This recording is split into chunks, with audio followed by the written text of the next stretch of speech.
think a lot of people who are creative also have that side where they go introspective and they hurt themselves mentally or physically. They're self-destructive, drink too much, smoke too much, drugs and all that other stuff.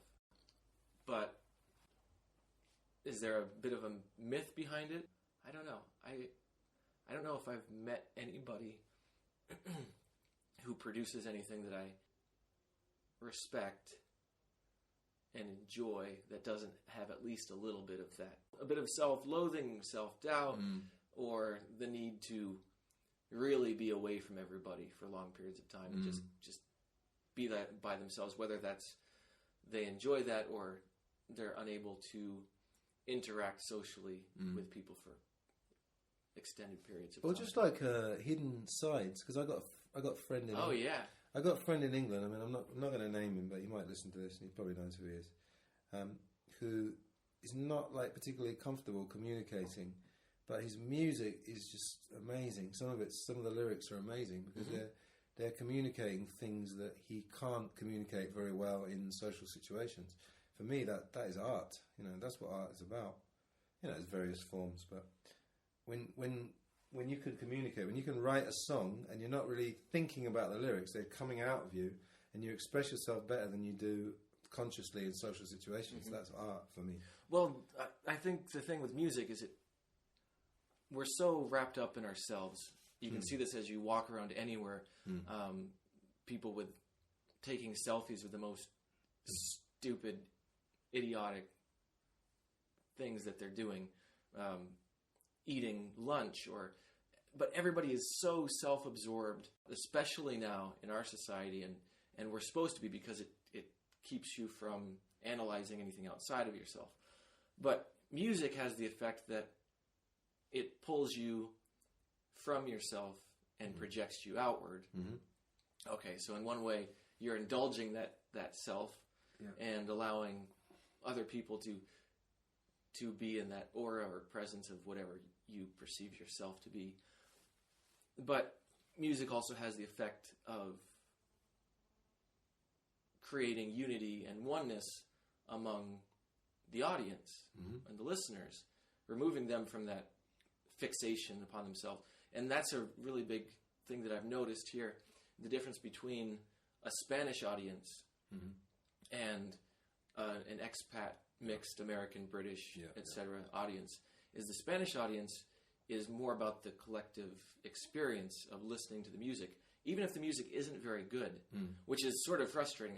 I've played a couple different places here, and you get no feedback from the audience as far as until you're done with your song, and then you can tell by the response. But during the song itself, they're already polite and quiet and focused on you as a group.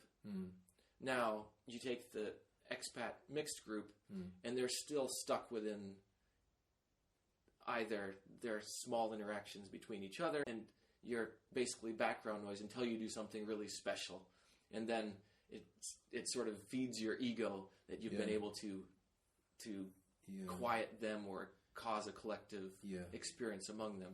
So it's very hard for Americans and British, I think, to step outside of themselves and enjoy something as a group. Yeah, I think Spanish definitely have a gift for socializing.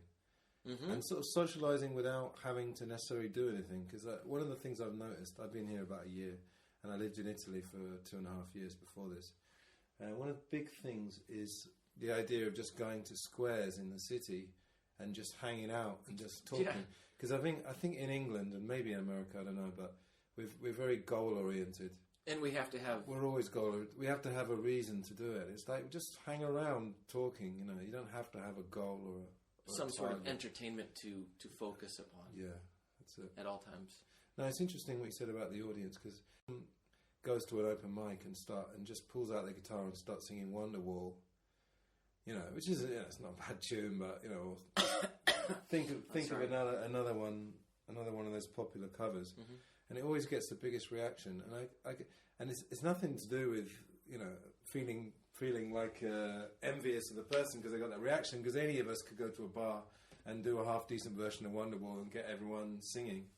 And it's nice. It's nice to get everyone singing, but it does. I don't know. It does frustrate me a little bit, like Hotel California or something like that. You know, which again is a good tune, but yeah, it's a funny thing with audiences because when I perform, I sometimes think, is there an ego element to this? Do I want people to start clapping because I'm doing something? And of course you do. Why not? Why wouldn't you? Yeah. But I was just going to say, you want silence and everybody to walk out of the room. No, but that's a terrible experience. No, but which I've had a number of times. No, what I'm getting at is, am I trying to project a song to people and communicate with them, or do I want them all to just look at me and go, "Isn't he great?" And I can safely say it's the former, because when I do get like too much attention on myself, I suddenly like want to curl up into a ball, you know. So I think it's far more, because I wouldn't say I perform much, you know. I'm not like Mick Jagger, you know, leaping about on a stage.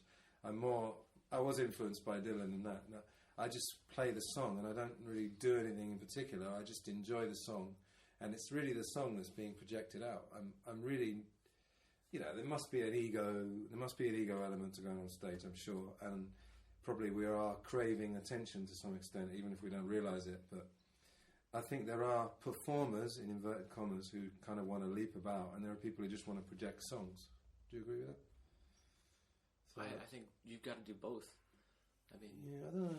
Have you got to? I don't know. There's plenty of people who just play great songs and they don't move a muscle. I guess, but that to me is just boring. So what do you do? So what would you call your performance then? What do you do when you play your songs? Try to connect with an audience. How do you do that then? With talking to eye them? Contact. Right. Singing at them. Right. You know, some movement. I guess I probably don't dance around and jump up and down.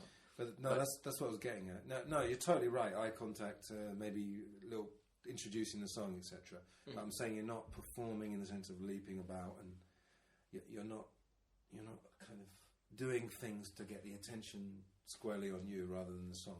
That's what I'm getting at. Maybe. So what would you say are good things to do when you perform? I know it's all natural. I know you don't plan it and everything, but when you watch a performer, what impresses you apart from the song they're singing? Confidence.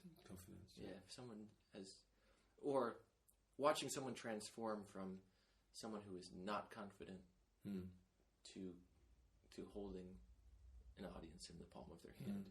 That's really impressive to watch somebody be able to do that. Yeah. But as far as performance cues, I don't know. Just for me, just be really loud and hit things, you know. and I'm just gonna quickly plug the open mics that we go to, just for if anyone's listening to this who lives in Madrid or is coming to Madrid. We're the only two people who are going to listen to this. By the way, this is no, we're not. Completely self-indulgent. No, I'm going to keep reposting it every day until everyone's listened to it. No, we go to Triskel Tavern on Thursday evening, and then La Palma is every 2 weeks on Sunday evening. So we get to see a lot of people. It's a pretty good night, because how many performers would you say there are? 20? Usually 20 in a night people? it's 15 to 20 different people. Who do 10 minutes each. So I don't know. We get to we get to see a lot of people playing, and I don't know. I've got a lot from watching people. Definitely, you know, I tend to pick up a little bit.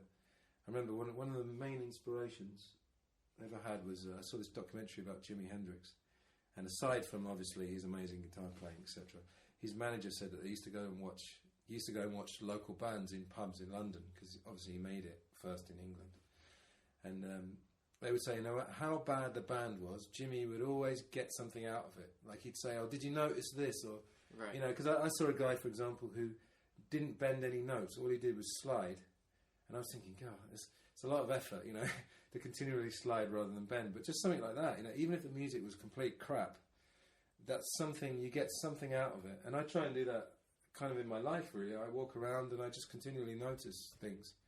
So I think watching other people is... Why aren't you texting? Why am I texting? Yeah. Yeah, you should be texting more. Yeah, I know. Kind of... There's certain days when I don't send more than 10 and I feel empty. So I have to start performing then, you see.